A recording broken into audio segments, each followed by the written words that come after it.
केंद्रीय मंत्री रामविलास पासवान की पहली जयंती है। 6 दशक की सियासत में रामविलास पासवान ने अपने दम पर अहम मुकाम हासिल किया। उनका हर फैसला तुरुप का इक्का साबित हुआ। लेकिन आज रामविलास पासवान की विरासत को लेकर परिवार में ही जंग छिड़ी हुई है। देखिए हमारी ये खास पेशकश, किसकी विरासत। दलित राजनीति पर जबरदस्त पकड़ रखने वाले रामविलास पासवान ने 8 अक्टूबर रामविलास पासवान आखिरी सांस तक सत्ता की धुरी बने रहे। केंद्र में सरकार किसी भी पार्टी की रही हो, रामविलास सत्ता में जरूर होते थे। रामविलास पासवान 1989 में पहली बार वीपी सिंह कैबिनेट में शामिल हुए। उस वक्त उन्हें श्रम मंत्री बनाया गया। 1996 में देवगौड़ा सरकार में वो रेल मंत्री बने। फिर आईके गुजराल की सरकार में भी रेल मंत्री रहे। अटल बिहारी वाजपेयी सरकार में पहले सूचना प्रसारण मंत्री बने, फिर कोयला और खान मंत्री बने। 2004 में मनमोहन सिंह सरकार में केमिकल और फर्टिलाइजर मंत्री बने। 2014 में मोदी सरकार के पहले कार्यकाल में खाद्य एवं उपभोक्ता मंत्री बने। मोदी सरकार के दूसरे कार्यकाल में भी वो मंत्री थे। केंद्र की सियासत में रामविलास पासवान बड़े नेता थे, लेकिन बिहार की राजनीति में रामविलास पासवान वो मुकाम हासिल नहीं कर पाए। हालांकि बिहार की राजनीति से लालू प्रसाद यादव को बेदखल करने में रामविलास पासवान का बड़ा हाथ है। साल 2005 में रामविलास पासवान ने ऐसी किलेबंदी की कि 1990 से बिहार की सत्ता पर काबिज लालू यादव को बिहार की सत्ता से बाहर कर दिया। आज रामविलास पासवान की अपनी लोक जनशक्ति पार्टी बिखरी हुई है। बेटा चिराग पासवान और भाई पशुपति पारस लोक जनशक्ति पार्टी पर दावेदारी कर रहे हैं। रामविलास पासवान की जयंती पर भी चिराग गुट और पशुपति गुट दावेदारी कर रहा है। इतना ही नहीं, जिस आरजेडी को रामविलास पासवान ने बिहार की राजनीति से बाहर का रास्ता दिखाया, और वो आरजेडी भी रामविलास पासवान की जयंती मना रहा है। Bureau report, news 18।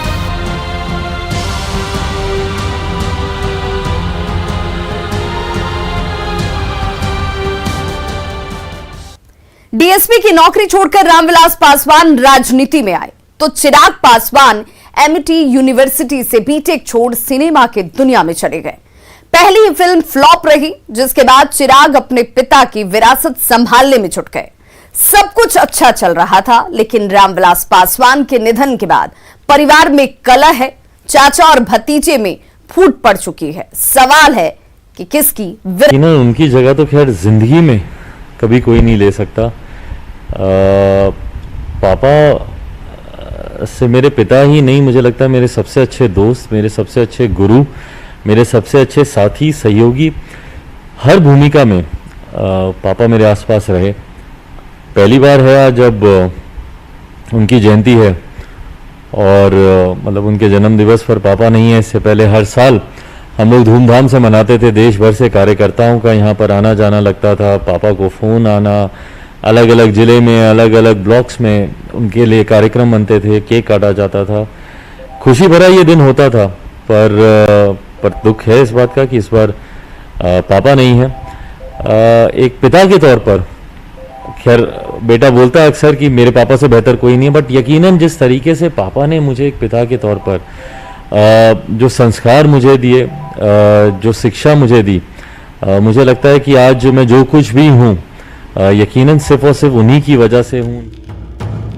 Ramvilas Paswan संघर्षों से सत्ता के शिखर तक पहुंचे।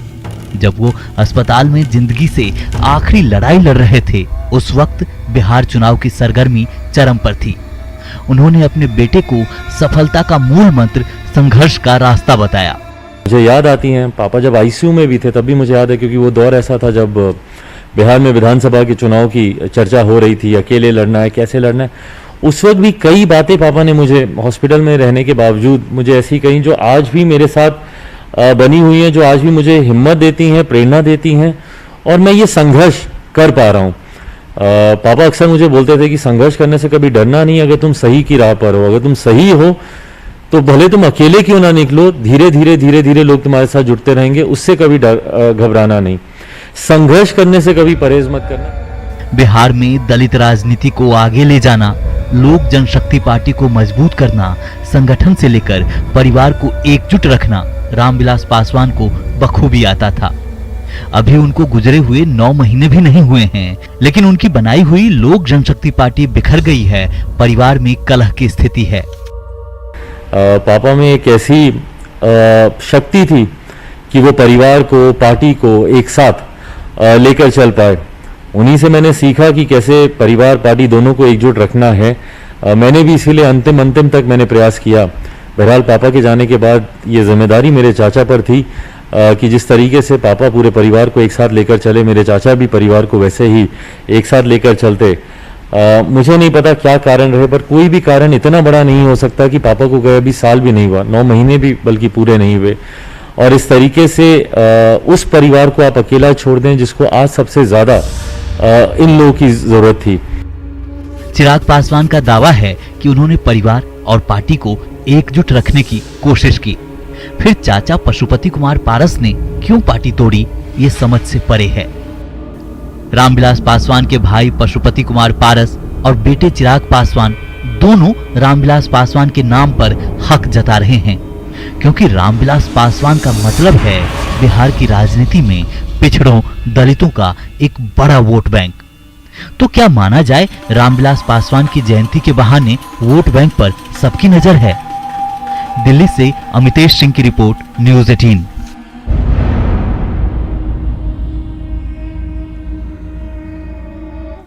रामविलास पासवान ने लोक जनशक्ति पार्टी को खड़ा किया, पहचान दिलाई, लेकिन आज लोक जनशक्ति पार्टी में वर्चस्व की लड़ाई चल रही है।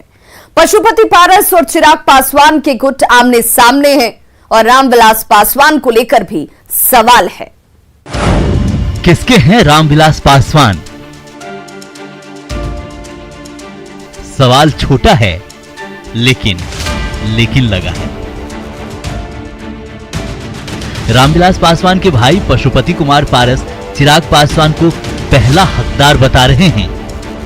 कि चिराग पासवान जी का तो पहला अधिकार है। ये हम लोगों का जो देश है या हम लोगों का जो कॉन्स्टिट्यूशन है, हिंदू लॉ जो है, उसके मुताबिक पिता के बाद अधिकार होता है उसके बेटे का। चिराग पासवान जी स्वर्गीय पासवान जी के बेटे हैं और मैं भाई हूँ, तो पहला अधिकार चिराग पासवान जी का है, उसके बाद मेरा अधिकार है। तो यदि वो यात्रा निकाल रहे हैं तो इसमें मुझको खुशी है। मैंने कहा भी था कि उसमें यदि हमसे सहयोग लेना चाहेंगे तो मैं सहयोग भी दूंगा। लेकिन चिराग पासवान के आशीर्वाद यात्रा पर चाचा जी तंज कस रहे हैं। लेकिन उसमें लेकिन है कि आशीर्वाद यात्रा जो निकाल रहे हैं ये गलत है। किस बात का आशीर्वाद? किसको आशीर्वाद चाहिए? पासवान जी तो अब है नहीं। जब पासवान जी अब नहीं है तो उनकी आत्मा को शांति चाहिए, उनको दुआ की जरूरत है, आशीर्वाद की जरूरत नहीं है। वो पृथ्वी पर नहीं है तो उनको दुआ की जरूरत है, आशीर्वाद की जरूरत नहीं है। इसलिए इस यात्रा का नाम होना चाहिए श्रद्धांजलि यात्रा। यही तनातनी रामविलास पासवान की पार्टी और परिवार में बिखराव का मुख्य कारण है। चाचा भतीजे में शीत युद्ध चल रहा है। चिराग पासवान तो चाचा पशुपति पारस पर राजनीतिक हत्या की साजिश रचने वालों के साथ खड़े होने का आरोप लगा रहे हैं। मुझे सबसे ज्यादा जरूरत थी तो मेरे चाचा, मेरे भाई, इन्हीं सब लोगों की थी। पर आज जब वो लोग मेरे साथ नहीं है तो दुख होता है, तकलीफ होती है। पर फिर वही है, पापा ही सिखा कर गए थे कि सच्चाई की राह पर रहना। मेरी लड़ाई आज की तारीख में पापा के विचारों को, उनके उन सिद्धांतों को ही जीवित रखने की है। किसी कदम पर मैं वो समझौता नहीं कर सकता जो आज मेरे चाचा या मेरे भाई जिस समझौते के तहत आज उन लोगों के साथ खड़े हैं जिन लोगों ने उम्र भर मेरे तो उनका जो दलितों के प्रति जो कंट्रीब्यूशन है, जो योगदान है, उसको याद करना कहीं से भी अतिशक्ति किसी को नहीं होना चाहिए। पहले अगर जीवित रहते तो किसी दल के नेता थे, दल के अध्यक्ष थे, इस रूप में मनाना थोड़ा हम लोग के लिए दिक्कत थी। लेकिन आज मरहूम है, इसलिए इनकी जयंती मनाना कहीं से भी कोई गलती नहीं है। आरजेडी रामविलास पासवान की जयंती मना रहा है। पशुपति पारस इस बात से खुश हैं, दलील दे रहे हैं सभी पार्टियों को मनाना चाहिए। स्वर्गीय पासवान जी देश के बहुत बड़े नेता थे और दलितों को ये बड़े नेता माने जाते थे। उनको दलित, पिछड़ी जाति, अति पिछड़ी जाति में गरीब, ऊंची जाति के जो गरीब लोग थे, उनका सोच हमेशा रहता था कि समाज के मुख्य धारा में जुटे। इसीलिए हम लोगों की पार्टी का जो संविधान है उसमें भी लिखा हुआ है कि ऊंची जाति के जो गरीब लोग हैं उनको 15% आरक्षण मिलनी चाहिए, और लेट सवेर मिला भी, 10% आरक्षण मिला भी। रामविलास पासवान की याद में श्रद्धा सुमन अर्पित किए जा रहे हैं, लेकिन सवाल यही है, किसके हैं रामविलास पासवान? दिल्ली से अमितेश, पटना से साकेत और अमित कुमार की रिपोर्ट, न्यूज़ 18। फिलहाल रुक रहे एक छोटे से अंतराल के लिए, फौरन होंगे वापस, बने रहिए हम। हाथ धो लो। 16 channels, 15 languages, 26 states, 1200 plus reporters, 66.9 crore viewers. India's largest news network, News 18 Network.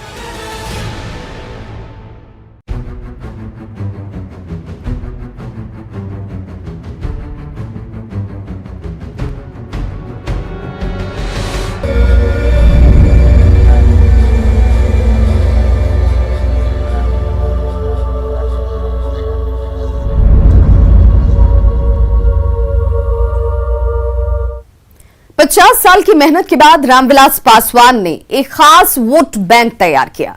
उस वोट बैंक का असली वारिस कौन है, इसे लेकर चाचा पशुपति पारस और भतीजे चिराग पासवान में जंग चल रही है। 6 प्रधानमंत्रियों के भरोसे मंद रहे रामविलास पासवान का सियासी सफर आसान नहीं था। देखिए हमारी यह खास रिपोर्ट।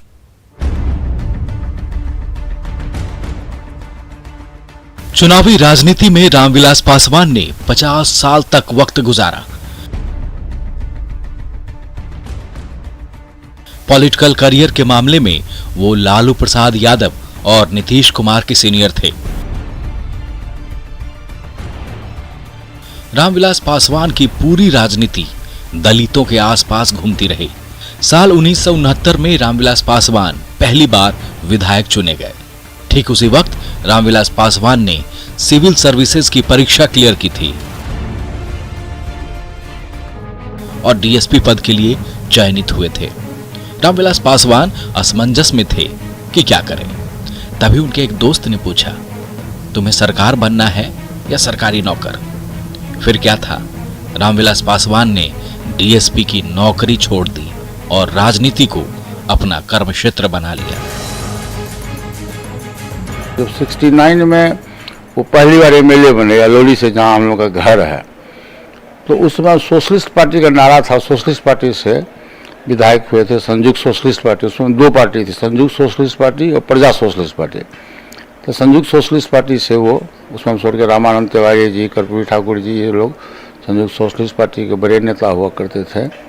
जब 69 में वो चुनाव जीते तो हमारे यहाँ के जमींदार था भोला सिंह जी थे क्षेत्र में, अलोरी क्षेत्र में। तो वहाँ वो काफ़ी ज़मीन था उनके पास में, गैर मजरूआ ज़मीन से, सरकारी मैंने ज़मीन हड़पे हुए थे, लगभग 300-400 एकड़ ज़मीन था।